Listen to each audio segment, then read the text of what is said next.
What does it mean to have no address? No address equals unemployment, no housing, no education, no place to call home, criminalization of innocent people, not a part of society, though having an address equals solutions. This is the No Address Podcast. Welcome to our podcast where we break down the philosophy of having no address and what that really means. I am your host, Kalita Harris, and this podcast is an extension to the documentary series which depicts the criminalization of homelessness, the causes of homelessness, and practical solutions.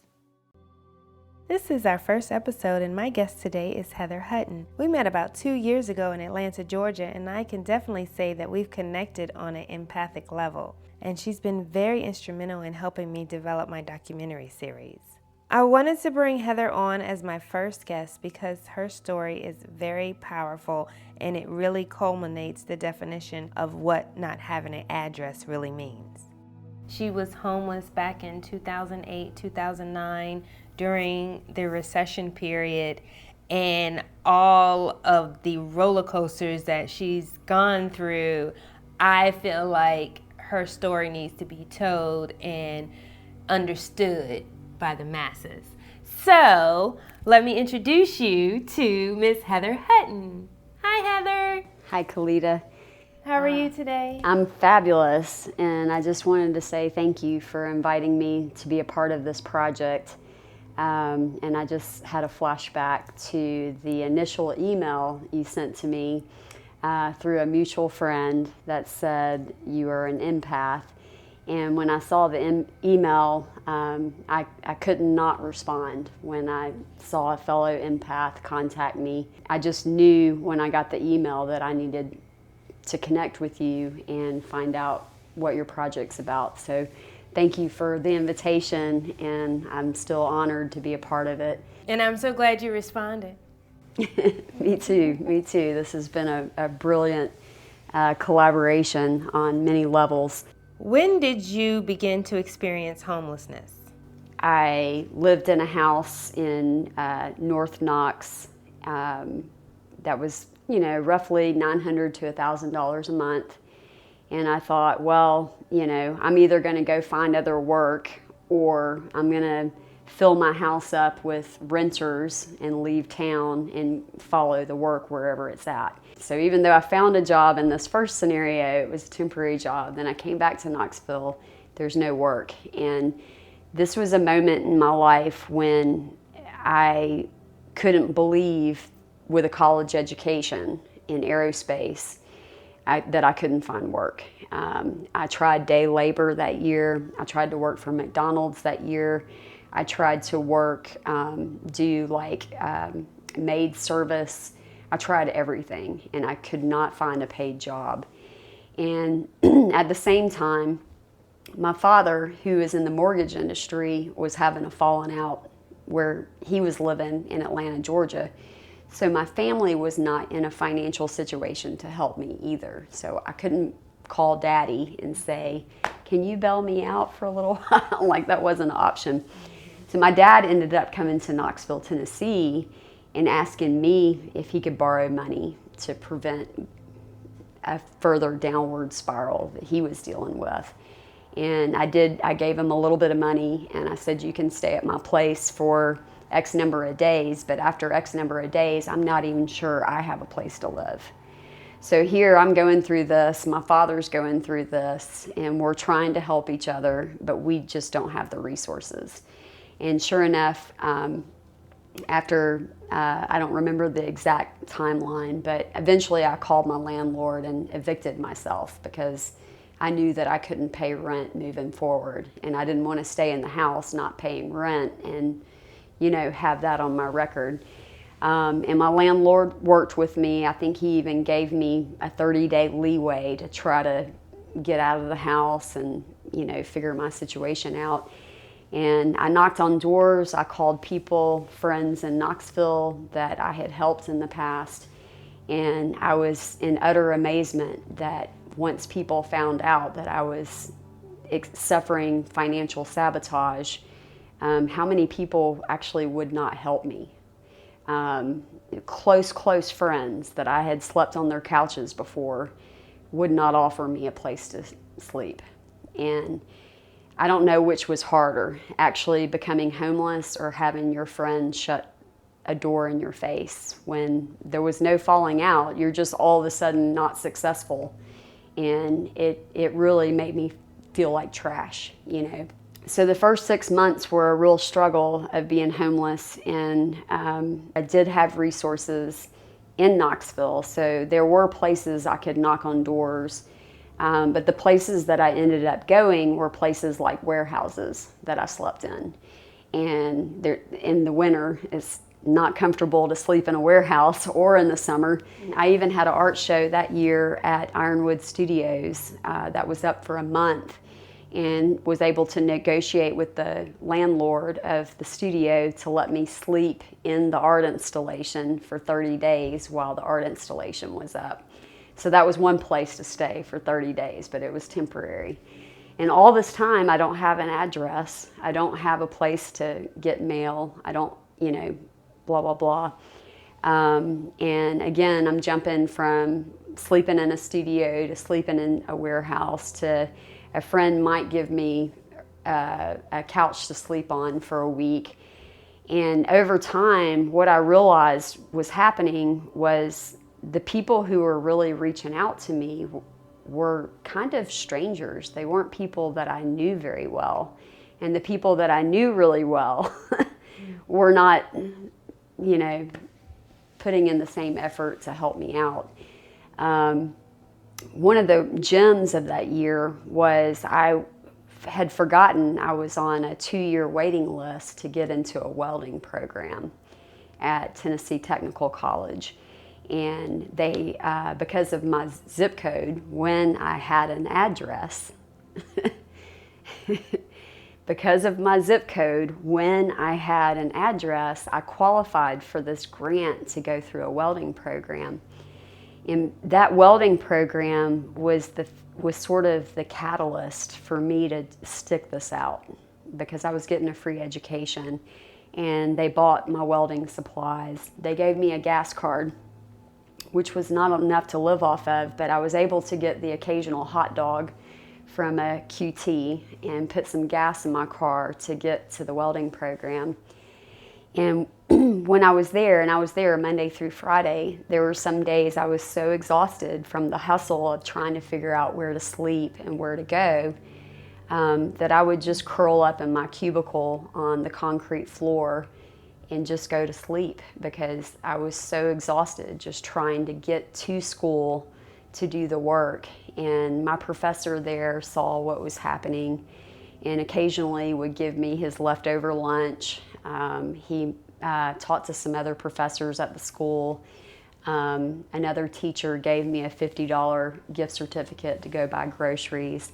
And these little things started to happen, but they didn't happen immediately. It took, you know, me hiding under the radar and pretending that my circumstances were better than they really were to, you know, get to a place where people were like, oh, wait, she's not okay. She's actually really struggling right now. You know, she's not saying she's struggling because no one wants to admit that. So why didn't you expose any of your hardships? I felt embarrassed.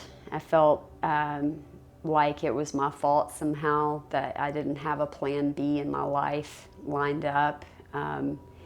And I felt very much like the rug had been yanked out from under me. And so there was this sort of state of shock for the first 6 months that I was doing this. Here I am, a college-educated person, should be smart enough to not get themselves in this trick bag. But so many Americans dealt with this that year. And I also remember thinking, gosh, my situation's not as bad as a family that's lost their home, that has a mom, a dad, and children. Like, I'm just a single person, and I didn't lose a mortgage. I just don't have a place to live right now. But not having a place to live is leading to all these other problems. When it was revealed that you were having these hardships, was it you wanted someone to know, or was it I'm just tired and I just can't hide it anymore? It was more, I'm tired and I can't hide it anymore. I tried to hide it and I couldn't. And so it started out secretly contacting people saying, I'm in this trick bag, I need something. And I had friends who helped out. I don't want to misconstrue the community of Knoxville or imply that no one helped me. But I was just so surprised that some of my closest friends who I really thought would help me didn't. There were some people who had my back and helped in ways that I guess they felt comfortable helping, but the help only goes so far, and you still got to figure it out. I even ran out of gas at a gas station one time, and a construction worker left $50 on my windshield for me to get gas and food. And he didn't even know my circumstances. He just knew I ran out of gas. That's awesome. It just took me from a moment of hopelessness to a moment of having hope. And I didn't ask for it. It just happened. And it really sparked something in me that made me realize everything's temporary and we don't know what's going to happen next. I found myself back at Tennessee Tech one day, just still exhausted physically and emotionally from the drain and the hardships of like living in the elements, figuring out every single day, where am I going to sleep? What am I going to eat? How am I going to get through the day? I'm not even thinking about getting through the week. I'm trying to get through a day. And I was so tired that I fell asleep on the floor, on concrete floors. And I remember the sounds of welders in the background and high-pitched grinders, and sparks are flying. I'm laying on a floor where there's roaches, where people spit dip. I mean, it's utterly disgusting, but I was so tired that I just wanted to sleep. So I curled up in the corner and on my welding jacket as a pillow, and I just fell asleep. And I had a very vivid dream. And when I woke up from that dream, I had this very surreal experience of being able to taste the air, being able to feel the temperature. The noises I was hearing in the shop were so loud and so real. It was like all of a sudden I went from before I was asleep, I was not present, to when I went to sleep and I woke up, I became so present in the world and so aware of my circumstances, like that it was alarming. And I made a mental decision in this moment that it really boils down to a decision of one or two things. I can stay down or I can stand up. And so when I made the decision to just stand up, that was the pivotal moment. And that's been somewhat life-changing for me in realizing that I am in control of my circumstances and I don't have to rely on friends and family, although we want to, and we should be able to. But the only person who was going to take care of me in this scenario was me. And when I made that decision, things changed for the last 6 months that I was homeless. I won't say it was an easy road, but it did get a little bit easier in the sense that I wasn't afraid anymore. I stopped being afraid of my own circumstances, and I started realizing that all I have to do is get up, put one foot in front of the other, and just keep trying and keep trying. And little by little, I got I overpaid some taxes that year, so I got a random check that helped me along the way. Warm socks showed up wherever I was sleeping. Eventually I found some little part-time job cooking food at a restaurant. Things just started to fall into place when I made this mental decision that it's not over. Then when the program ended, there were still no jobs. So I thought, if I just stick this out, I'm going to get a welding job at the end of getting out of welding school. Well, it didn't work that way. I got on a 6-month waiting list with a union, the sheet metal union in Knoxville, and they didn't call. And so it was right around Christmas of '09, I called my parents and I said, look, I know y'all don't have any money, but I don't have the money to keep paying rent to pay for this room in Knoxville, and I've been hustling here for a year. I've got to do something different. I got to figure something out. And the job that I was on was ending because that restaurant was going out of business. So I couldn't hold on to that job. So my dad said, yeah, by all means, come back to Atlanta. I don't know what's going to happen, but we'll try to figure something out. So I literally pawned my airbrush gun for $60 to put gas money in my truck to drive from Knoxville to Atlanta. And my clutch went out in Dalton, Georgia. And all I had was the money from that airbrush gun to get from Knoxville to Atlanta. And I called my dad and I said, I don't know if I'm going to make it, but I'm going to try. I'm going to pop the truck into third gear and see if I can just coast all the way to Conyers, where they live outside of Atlanta. And he said, okay. I said, I just want you to know, in case I'm stranded on the side of the road, like I've got no money to get myself out of this. And I made it all the way from Dalton, Georgia to downtown Atlanta, and traffic was backed up.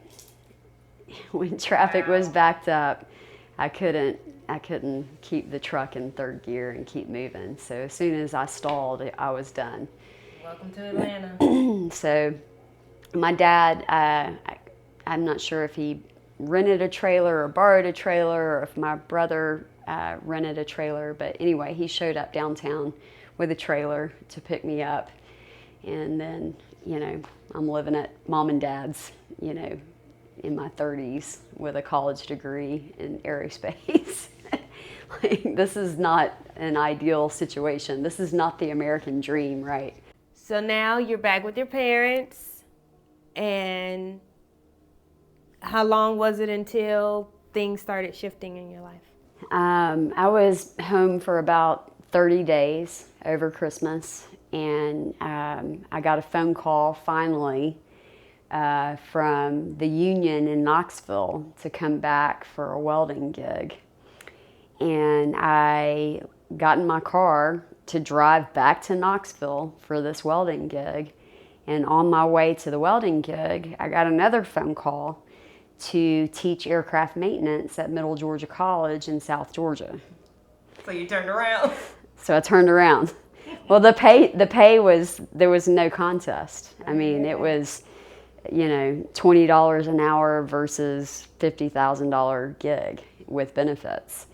So as much as I wanted a welding job, I knew that the teaching job would get me back on track faster, because the welding job was still another contract, temporary gig that was only going to help me for however long I was on that job, and then I'd be without a job again. Mm-hmm. No guarantee. I literally drove out, I got off on the exit, made a U-turn, got back on the interstate, and drove all the way down to South Georgia. And I still had no money. I still had no food. My parents had given me some gas money just to get to the job, and that was it. But what did you have? I had the hope of going to a place that was a real job that was going to pay me. And you had determination. Yeah, determination too. Yes, exactly. Yes. So I made it to South Georgia and never really thought in my head, oh, it's a salary job. This means you don't get paid for 30 days. 30 days? Yeah. Well, this particular job, I haven't had many salary jobs either. I've mostly been hourly most of my life. But yeah, I got down there and I was like, oh, I need a place to live. Oh, I need to eat. Oh, I don't get paid for 30 days. How am I going to do all this? So I got my first credit card out of zero debt for over a year of homelessness. Like, I had zero debt, and I took a job that was a salary job teaching aircraft maintenance at a reputable college. And in order to get through the first 30 days, I had to have something. I had to be able to eat. I had to have a place to live. And I immediately went into debt to take that job. So you're telling me when you had no address, you had no debt. But when you obtained an address, you went into debt. Yes. And that was in order to have a job. You had to get in debt to maintain your lifestyle because your job said that they will not pay you for 30 days. So coming out of homelessness, you had no money and you had no debt. But the first time you got a job, this is just ridiculous. That's why I'm saying it over and over and over, because now I have this job that's going to pay me $50,000 a year, but they're not going to pay me for 30 days. So what the hell am I going to do for 30 days? I have to get in debt, credit card, i.e. credit card, to maintain a lifestyle so I can keep this job. I had to buy clothes. I didn't have appropriate clothing to wear to the job. More debt. So the credit card paid for my clothing, some food, and housing, so I could get set up to accept a decent paying job. I want you to hold it right there. We're going to wrap up this segment of No Address Podcast and continue the conversation next week because the rabbit hole goes even deeper. So here's my tip of the week on how we can do more and be useful to our brothers and sisters without homes. The cold weather is here, and I encourage you to buy a pack of socks. That's right, socks. That is the most needed item for people without homes. Take a pack to your local shelter. If you don't know where that is, look it up. Or keep a pack in your car and give to someone you see on the side of the road. Thank you for tuning in, and we'll see you next week on No Address Podcast. Follow our documentary on our website at noaddressdocumentary.com. Peace and love.